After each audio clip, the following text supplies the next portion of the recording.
What's going on, everybody? My name is Q, aka the People's Planner, and welcome to the I'm Just Saying podcast, brought to you by the Clever Group.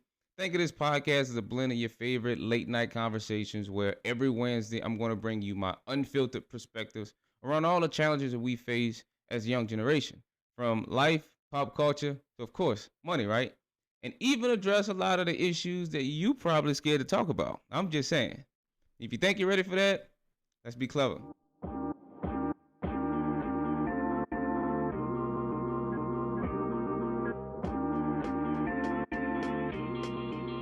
So, in this first episode, so the topic of the first episode is one that hits close to home for many of us. I know it hits close to home for me.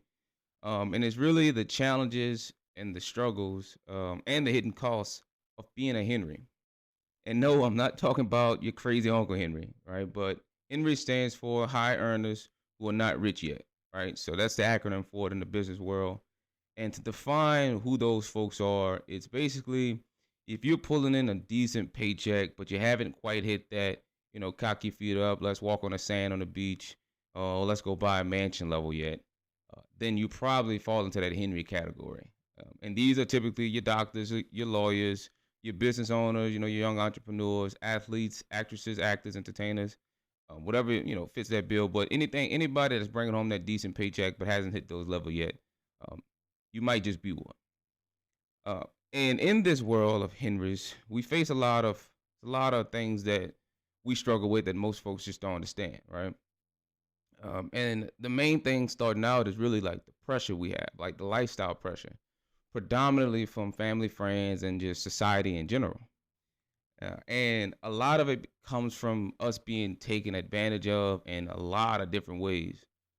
Breaking down family to start, it's like inside your family, now that you become this person who in your family you're now making, you're now identified as a person that's making a lot of money. You're making a good amount of money, right?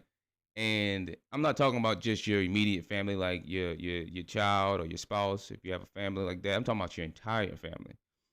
The idea is there's a lot of pressure that comes from that, right? Because now that you've been identified as the person who's making money, all of a sudden in any situation and circumstance, you are the person that they're going to call on to help them, right? And that could be very, very, very frustrating. And it comes in a way from whether somebody needs a loan, somebody's trying to start a business, somebody's getting out of jail, whatever the case may be. Now that they know that you have something coming in, they're going to want to, you got it. So they're going to come to you for it, right? Because they're starting to read your pockets. And that's an issue that's very frustrating because we are good-hearted and kind-hearted, and we don't like to feel guilty for saying no, right? It's my family. I don't want to tell them no. I mean, if coming through for me, these are people I work with, these people I grew up with, these are people, that got me to where I'm at. I love y'all, right? I don't want to tell y'all no. I know y'all need it, and I got it. But pressure comes from it being a constant thing that's, they take advantage of you. And I said it a lot because here's the deal in my head, the way I view it. It's almost as if, think of this, like what would you do, right? If you had a family member who you haven't talked to in years, or better yet, you have a family member that told you you never be nothing, they never supported you, they never was around you, they never pushed you. And then all of a sudden you get into this position now, you making money, and they got medical problems, or they got, they need to get out of jail, or whatever circumstance that could be dire. And then all of a sudden they come and they ask you to help them. What you gonna do? Right? Tough question, right? The idea is this person hasn't spoke to you or probably put you down their entire life, but all of a sudden they need you. Now you got to make this decision as a family member to where, hey, should I help them or should I not? Like, and it's really up, you know what I'm saying? You put that in perspective like that, because that happens a lot of times when all of a sudden folks just start reading your pocket, they need you, or even on a consistent basis where I use this for example. The idea is, let's say you got a family member that's been close to your entire life, but all of a sudden now that you're being seen as the person with the breadwinner, they want you to help them more often now. So now you got the quantity over quality, right? So now people just want you to help them often. Whether it's, can you send me some money to do this, or can you help me do that, or whatever the case may be. The first time I try, it's cool, I help you. The next time, yeah, I got you. But then it starts to look like a pattern of they just feel like they can just use you for whenever they feel like it's convenient for them. And then that's when that's when I bring up the idea of being taken advantage of. And that's where it gets real, real frustrating, because it's almost as if I don't believe that we should put ourselves in that position to allow that, right? This is our money. We work for this, right? At the same time, like we work for this, and I love you to death, but I can't keep letting you do this, because at some point you kind of gotta you cross that line and say no. Like for me in my situation, how I look at it, like my answer is no. Period. And the idea behind it is I only want to support and help those who've been supporting and helping me. And I'm not talking about somebody that's been giving me money, helping me out financially. I mean, those who've been in my corner, pushing me, rooting for me to get to this point where I'm at. Those are the people that I'm really looking at, trying to give back to or help out. Now, I can help out anybody. Like I said, we good-hearted and kind-hearted. But I won't put myself in a position to be taken advantage of. I don't really care how close we are on the family tree. And, that's something I think a lot of us miss, and that kind of puts that pressure on us to keep doing it because it's family. And I don't agree with that, to be honest with you, because we work to get to where we are. And as much as we love the folks that's in our corner, the folks that raised us, that brought us up, at some point you can't allow yourself to be taken advantage of. And that's just fair and true. Because if you keep allowing it, if you at some point keep helping somebody out, I always say this: once you give somebody the answer to question one, cool, I'll give you the answer. Now they start asking for the answer to question two. Okay, I'll give you that answer. Then when you get to 3, 4, 5, 6, 7, like, man, like I'm basically taking a test for you. What the? You not giving me, you never, you know what I'm saying? So you got to put yourself in a position at some point, be okay with drawing that line and saying no. And really it gets to that difficult point of, like I mentioned earlier, the family member who might really need you. Your life is in their hands. It can come to a point to where the answer is still no. I don't really care what you're going through. It's fair, right? Because you're not about to take advantage of me whenever you get put into a situation that's so deep, regardless of what the title is. And the same thing goes with friends as well, right? And these, like I said, these are the people we grew up with, we work with, we do everything with, right? We go out with, and it's difficult to say no. It's difficult to be put in that position because of the stigma we put behind, this is my family, I'm always come through, man. I don't believe in none of that. If you wasn't there for me, helping me getting there, I really don't care how close we are. I don't care, mom, dad, sister, brother. I don't really care what you are in my life. Like, if you haven't been there for me, then it's going to be really tough for me to help you if you wasn't really pushing me. So that's a big thing that puts a lot of pressure on us in that aspect. The society part is also big. The issue with the society part is a lot of things that we see, we're kind of molded to feel like this is what we need to do, right? We need to do this because the world says do this, and it's normal to do that. I mean, I'm a big proponent to say that's stupid, and I don't believe in none of that. I'm a big person to say, as us in this category, do what you feel like you want to do. This is your show. This is your world at the end of the day. And you got a lot of folks that's going to say you need to be buying this, you need to be going here, you need to be tasting that, you need to be trying this just because. And if that's not you, if that's not your world, your wave, then I don't condone it. Like, you don't need to be doing it, right? So, and then the question you have to ask yourself is, are you doing this because you want to do it? Or are you doing it because everybody else is doing it? And that's a societal pressure, right? All of a sudden you're making money, they expect you to be in a new car. They expect you to have a new house. They expect you to go here. They expect, man, look, I'm not doing none of that. And I tell a lot of folks that, man, like, this is your money. You work for it. You have the right. All of you have the right to go out and buy and do the things that you want to do, right? If you want to go out and buy that new car because that's what you want, man, buy it. If you want to go out and take that trip because that's what you want, buy it. But I don't think doing it because society says do it is a good idea, because what would you do if somebody's making that decision for you and you ultimately end up doing something that that's not you anyway, right? You go in and buy a lot of things because it's in style, just because the world is buying it, and all of a sudden, like 3 years later, you got that same thing sitting in your closet. You ain't even touch. Think about them hoverboards, right? Think about the red shoes that just came out. Put it to like that. You can go buy that because of the world and everybody else is buying it, but watching a couple years, are you gonna still be wearing that? Probably not. And if that's what you want in that point in time, fine. But if you got it because the world got it, then I don't think that's quite fair. And a lot of that pressure comes to us, and it puts a lot of stress on us because we want to be able to stay in tune and stay up to date with a lot of things, but we often fall into that trap where this just ain't for you. So being able to do what you feel is right, I don't think you're obligated to help anybody or to do anything that doesn't fit what you do, right? I'm a big proponent of saying no. And if this ain't me, like, I'm gonna buy it next week. I'm gonna buy it next time. I'm gonna do it. Let me do it. You know what I'm saying? So being able to run your own race. Because I had a guy who was a client of mine at a point in time. He was a mortgage broker, right? And as we sitting down, because I'm a certified financial planner, so as we sitting down going through his whole like financial world and looking at what's going on, we talking to him, and he's making what 200, 250 a year. And this was when interest rates was really, really low, right? And as a mortgage broker, everything is commission. So check this out. So you know where I'm going with this. So as a mortgage broker, interest rates low, everybody's coming in and buying some type of property. House, land, whatever it is, they're in and out, and he's putting it together, right? So he's making all his money. But notice he ain't really doing anything with it as we talking to him.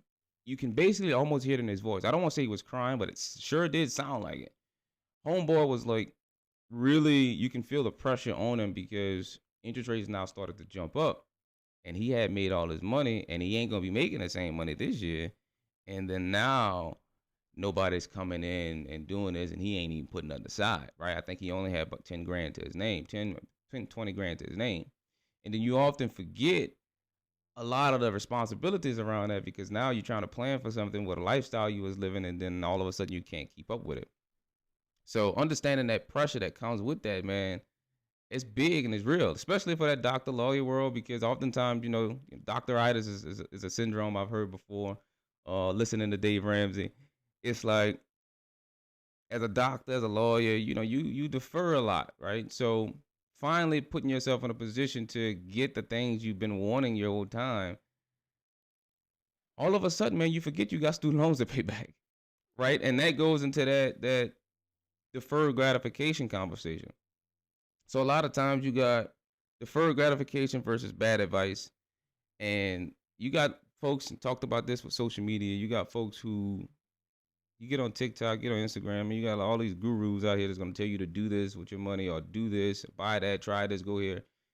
Man, a lot of times, to be fair, some of it is good information. I'm going to say about 5% of it is good information. The other, like 95, is complete BS. This is stupid. I don't even know why you would listen to this.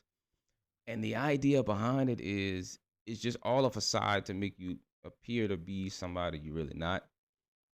And most of it is unrealistic. So you got a lot of people who just giving bad advice. But when you mix that with that deferred gratification I was mentioning, when you're a doctor or a lawyer or any other position that you've been in, know that a lot of times you defer a lot, where you have to go an extra 4 years of school compared to your friends, colleagues who probably did 1 year, 2 years, 4 years.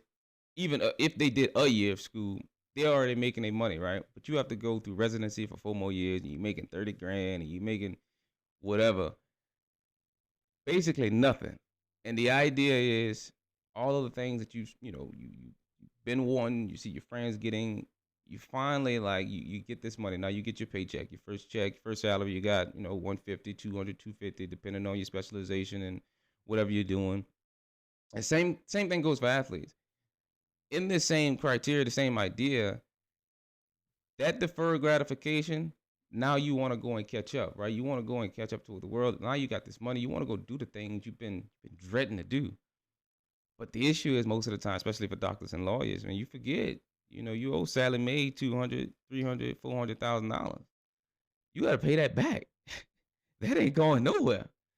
at all. You know what I mean? You got to pay that back. And the idea is when you're looking at that information because you got bad advice, you got folks trying to do this, we try to overcompensate by, finding the quick money, right? But the idea is how do you know what's true? How do you know when you're watching that social media person, whatever it is, how do you know what they're saying is true and makes sense? Most of the time we don't. We just take it face value. And that's stupid in the same sense to where it's like you don't even know who this person is. You don't even know how valid this person is with whatever they're doing. They could be showing you a bunch of other things that's saying this and that, but how do you know it's real? We don't know at all. And my biggest thing is, man, do your research and verify everything. I'm talking about everything. And wait for the ask because typically how they work with the social media thing is they're it's crazy because after this, I swear to God, y'all gonna thank me later.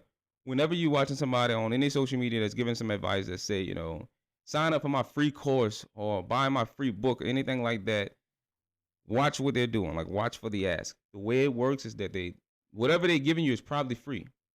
The idea is they line it up to where it's like, yeah, buy my free course. And then as you're in there, they give you just enough information to feel like they're teasing you and feel like they're giving you something of value, right?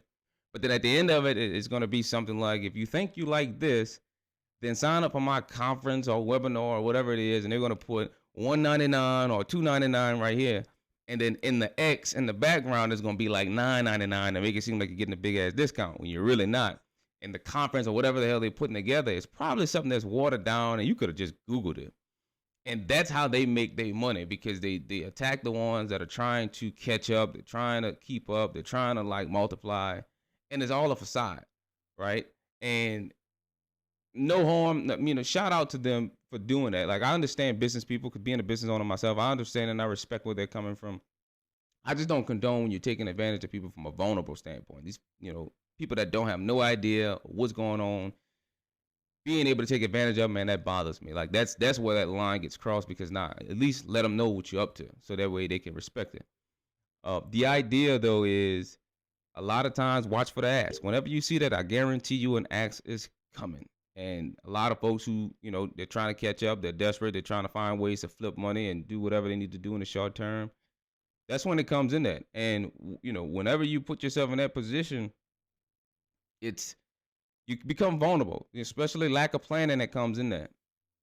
Which comes into like the third issue, really the big issue. Another big issue is really no planning, no direction.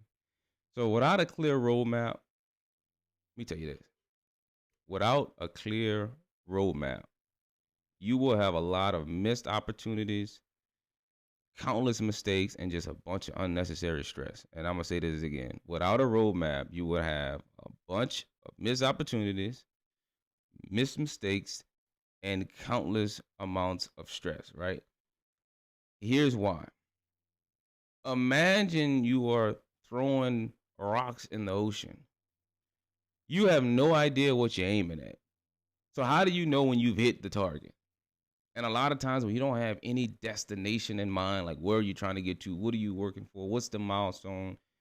I don't care how much money you make. You're going to be that person. You're going to be that person that's going to be 20 years in your damn job. And yeah, you're making a lot of good money, but you're just stressed out because you have no idea what life means. I know folks who make 50 grand and it's happy. I know people who make 350 and they're just as happy. The idea is, how do you know what you're aiming for as you kind of moving through all this, right? And that's when it becomes a difficult, conversation to have.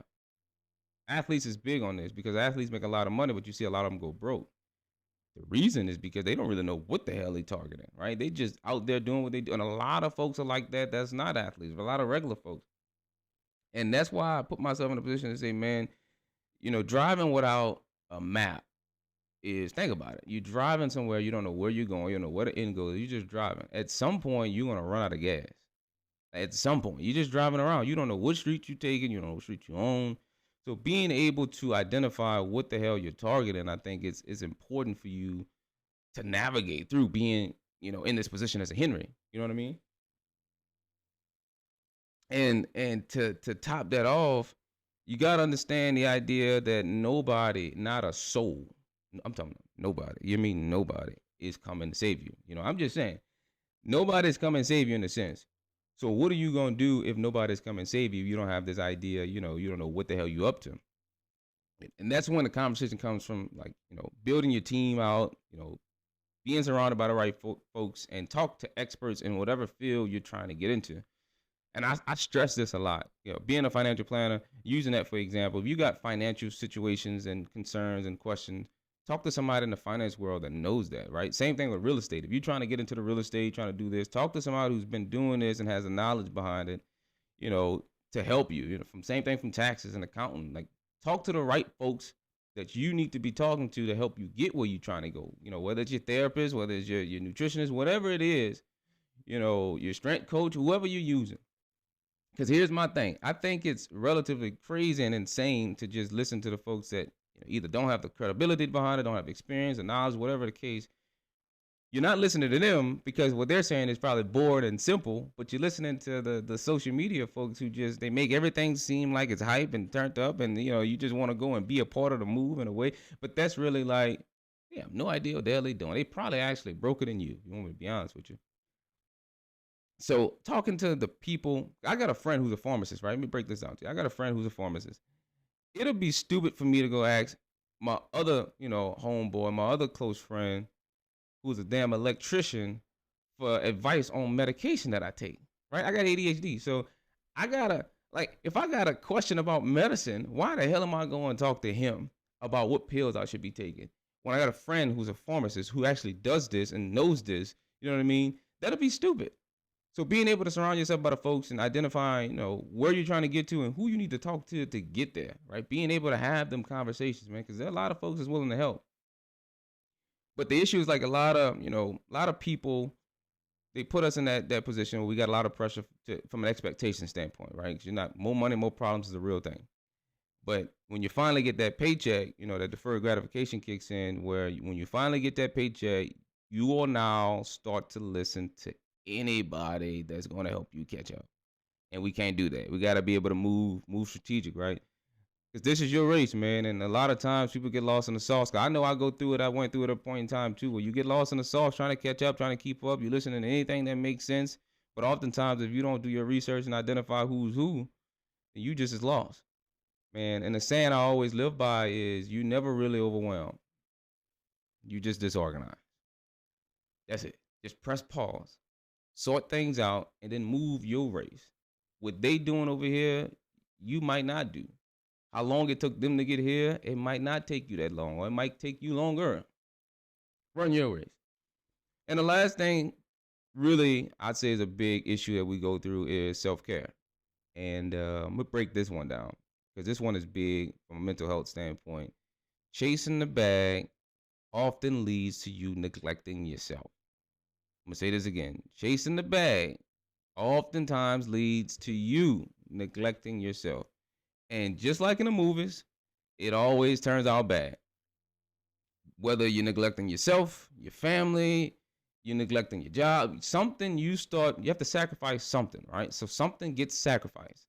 And oftentimes it's you. When you working, you're trying to build your wealth, trying to get yourself up and running, you just, you're doing the thing, right? But oftentimes you forget that you're just moving, you're just going, and you forget that there are other things to help you decompress from a mental health standpoint. You got your family, you got friends, you got taking some time to go here, taking some time to do this. Being able to decompress and relax is a thing that we often miss. And also celebrate your wins at the same time. I think we struggle with that. I know I struggle with it. Being able to celebrate your wins and never get too high or too low. I mean, you work for where you got to right now at this point in your life. So being able to take some time to celebrate them small wins and the big ones, of course, but do it where, you're not just letting the time pass by. Hey, you're making the money, but 20 years go by, you still been doing the same thing. You're sitting in the same office, in the same cubicle, and I've been doing this, I make this, but man, you just miserable. So being able to take care of yourself, man. So get back out and get your health right, go and work out, eating right. Go spend time with your family, your friends, the people that love you, the people that, you like being around. Take some time to travel and go do things on your own if you need to. A lot of folks don't like traveling by themselves. I don't understand that. I'll take a trip by myself today. You hear me? So being able to do that, because, getting yourself back right is always important, especially when we're in this grind at a young age, because there's a lot of pressure that's put on us as Henrys, right? So being able to identify what you need to be doing and following your path, right? This is your journey, your story. Let nobody else write that for you. Because, at the end of the day, only you know what you want. And like I said, not a soul is coming to save you. You know what I mean? But in the meantime, that's all I got for this episode, man. I thank y'all for tuning in to the very first episode of the I'm Just Saying podcast. I hope this topic was beneficial to a lot. I hope it inspired a lot. I hope it enjoyed. I hope you guys enjoyed it and took some things from it and enjoyed a lot of the conversations normally we don't like talking about when it comes down to things like money. But feel free to like, share, and subscribe, man. On all platforms we're gonna be posting on, and be sure to come back here next Wednesday. We'll be back again with another episode. But until then, my name is Q, and you know the motto: always be clever. I'm out.